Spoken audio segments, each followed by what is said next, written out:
Hi everyone, it's Jack from Jack's Complete Tiling.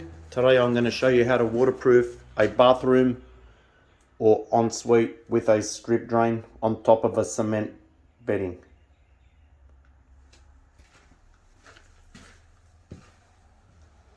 First of all, you need a grindstone to rub back the cement bed just to get rid of the loose grains and then sweep that all up. A bucket of water and a sponge to make sure all the walls are clean from dust. You want the waterproofing to stick completely, not just peel off after it's dried.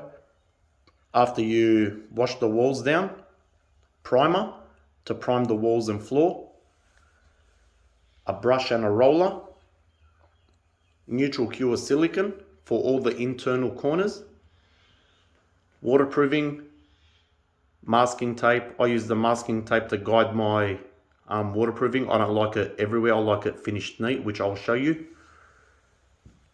Fiberglass for big gaps.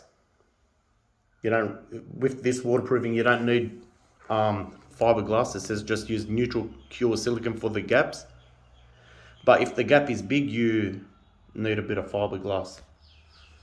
And a vacuum cleaner obviously for the beginning. Alright, I'll show you step by step. First of all, before I start showing step by step with the waterproofing, we always waterproof on top of cement bed, just to prevent water retention in the screed and beyond the water stop. So cement's like a sponge. I spilt some water here and it sucked it straight down.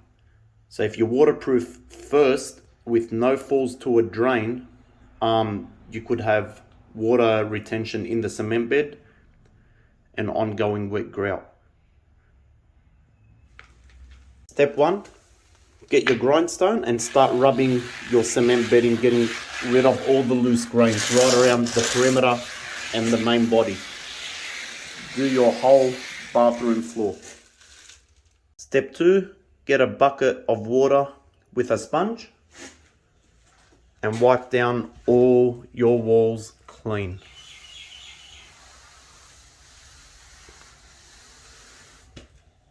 Look at that. That's just an example. If you don't wipe down the walls, that's what your waterproofing will be sticking on, and then after it dries you'll peel it off. Step 3, vacuum the whole floor, especially all the internal corners.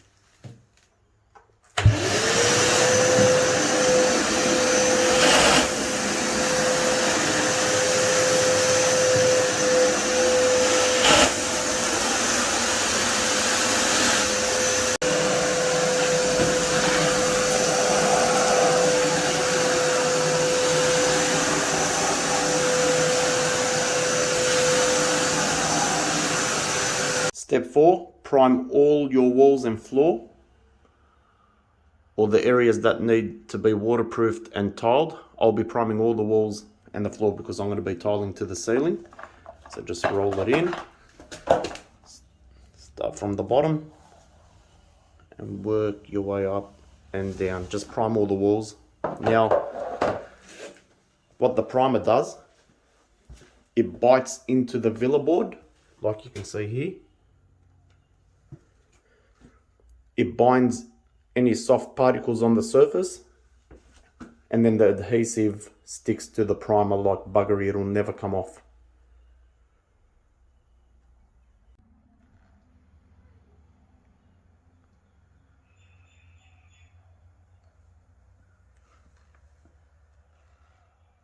Step 5, apply neutral cure silicone to all the internal corners of the bathroom.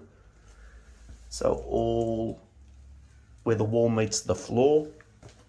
If you've got a strip drain, even along the bottom here, around the PVC and the cement bed,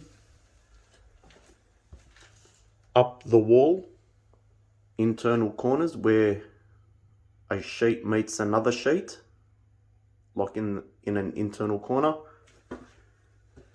around the recessed box where the gap is, all along here, down all the internal corners, So you curve the neutral cure silicon like a 20-cent coin. I know it's a bit too much, the curve, but that's what they say, I think. You can go a bit less, maybe like a 10-cent, but they say a 20-cent coin curve. I usually do whatever suits my tiling, my tile size. Now if the gaps are tight around taps where there's penetrations, you can put silicone, but in this case here the gaps are a bit big, so I'll put fiberglass. I'll show you how to do that later. Yeah, and that's it. So that's step 5. I'm going to apply a bit of neutral cure silicone here just to give you an example. This is inside the shower now. I'll do that much for now. And then what you do, get your finger and just curve it nicely. You don't have to be tight with your finger. You don't have to, push tight up against the wall. Now what that does, what the purpose of this silicone is, neutral cure silicone, it works as a bond breaker. So what happens, the waterproofing does not bond to that curve. Now, I'll try to explain this. If you waterproof into a sharp corner here and this moves, it can tear the waterproofing.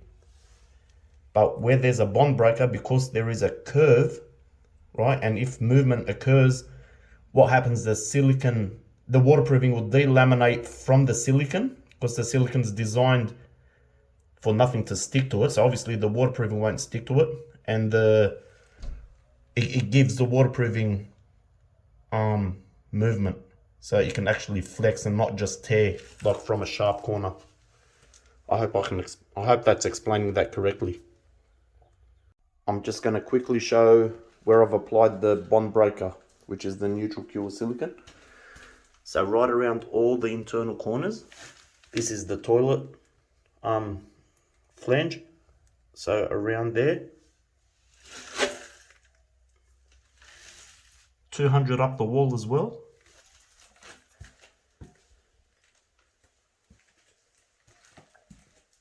Around the strip drain, around the PVC pipe.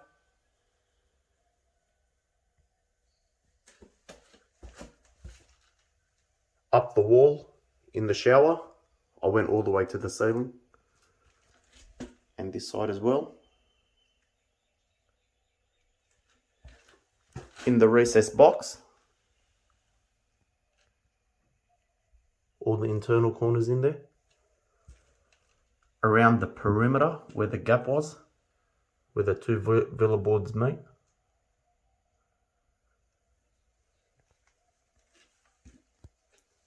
That's it.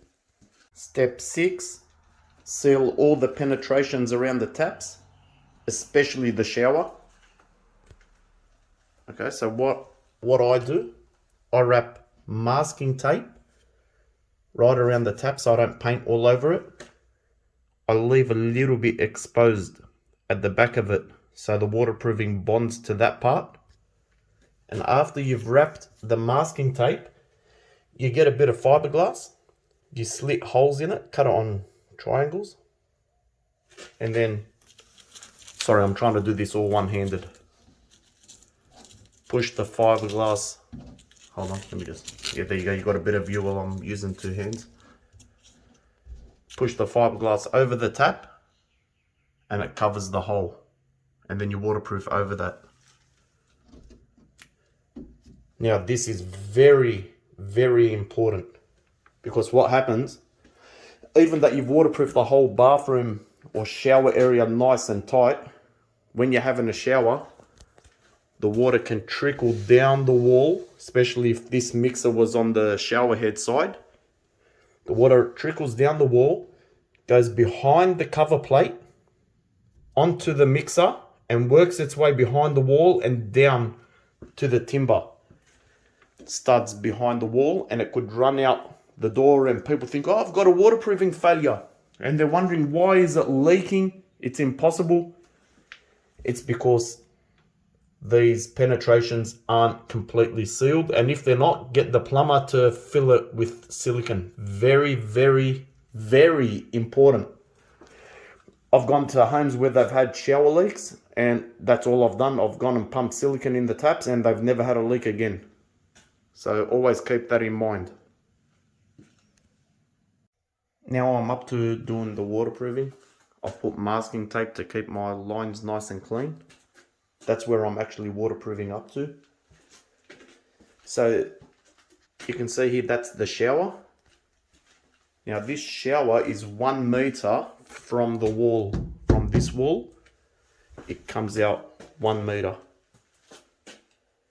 Now if your shower screen is to 1 meter, you're meant to waterproof another 150 past that, but I go 200, I just over exceed. You waterproof a minimum from the floor up to the shower head 1.8. Now if 1.8 is here, where the shower head is, you've got to go another 150 above it. But I go to 200. But in this shower, I'm going to go all the way to the ceiling because they've got another tap up there. And I'll be waterproofing that whole wall, this whole wall, all the way to here, because the shower's going to finish here. So I might as well just do the whole wall all the way up, over exceed a bit, and waterproof the whole floor. Now I'm also going to waterproof behind the vanity. That's why you can see that tape there. So if your vanity goes to 800 without, these are wall taps. They're not coming out of the vanity. If it's coming out of the vanity, you just go another 150 above the vanity. But like I said, just go 200.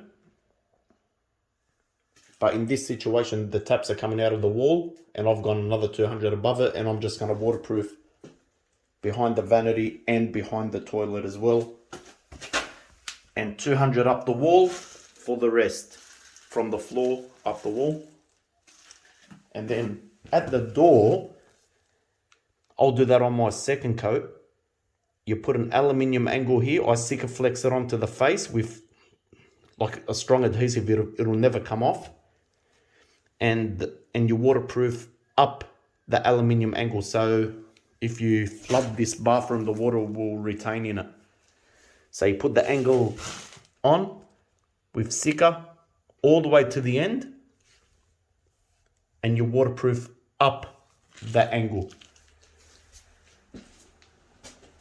I'll show you photos when I'm done.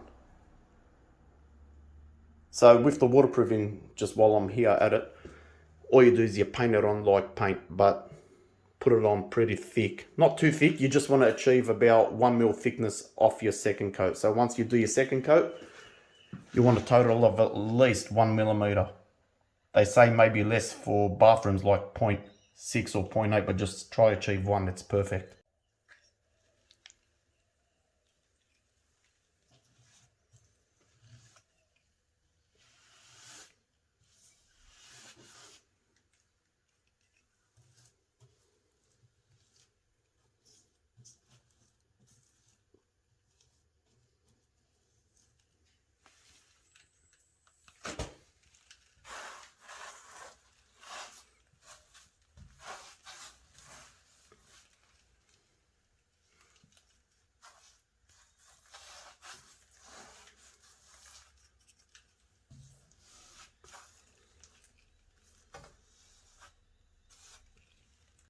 Okay, I've done all the waterproofing around the perimeters first, where I can't get the roller.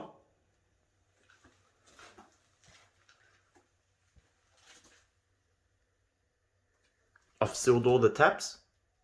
Now when the waterproofing dries after the second coat, you can run a knife around about 10 mil away from the wall and just remove the tape, and it comes out clean.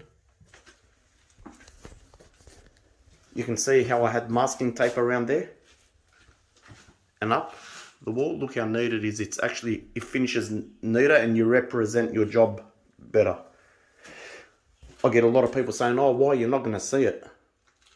I just like it to look good everywhere. That's how I am. Yeah, so now I'm literally going to start filling it in with the roller, with the paint roller.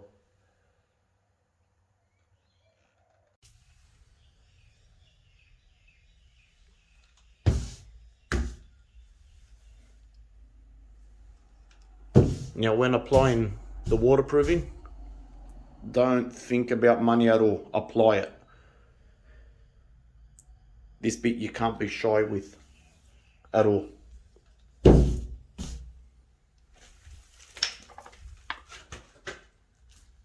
then it's easy, just roll it on.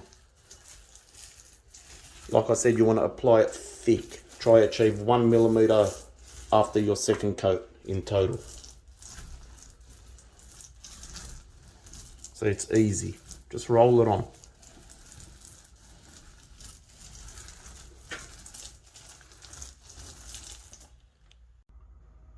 Okay, I'm about halfway into the waterproofing. I've done the first coat on the walls and the floor,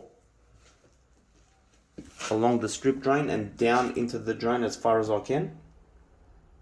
I'll also be putting a plastic angle that runs 20 by 20 angle that runs from here to the side of the strip drain, and that'll stick proud of the tiles about 5 to 10 mil.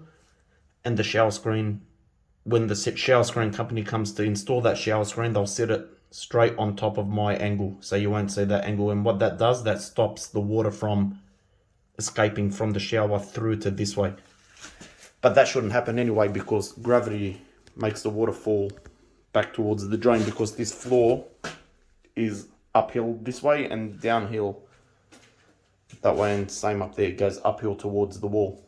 And that's the good thing about waterproofing on top of cement bed. If this strip drain was not here and they had a drain in the center of the shower over there and they were running a full shower screen right across, I'd run the plastic angle 20 by 20 right across from wall to wall, and the shower screen will sit on top of that. And like I said, what that does is it stops the water from going past the shower and giving you wet grout outside the shower and preventing it from going to the door. And if it does go to the door, there'll be another angle here which will stop the water from escaping as well, which you waterproof up like I discussed before. First coat all complete. Thanks for spending the time to watch my video. Hope this video helps everybody. Thanks for watching.